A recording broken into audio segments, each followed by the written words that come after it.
Hello mga ka-PIA! May 1 minute ka ba? Info Minute na! Here's your quick update sa mga ganap dito sa Iligan City at Lanao del Norte.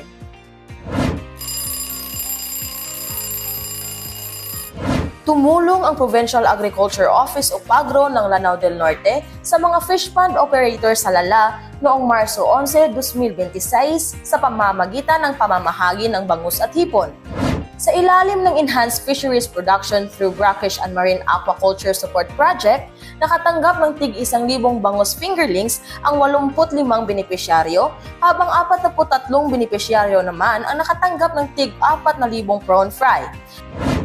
Layunin ng proyekto na hikayatin ang sustainable aquaculture at palakasin ang kabuhayan ng lokal na mangingisda sa Lanao del Norte.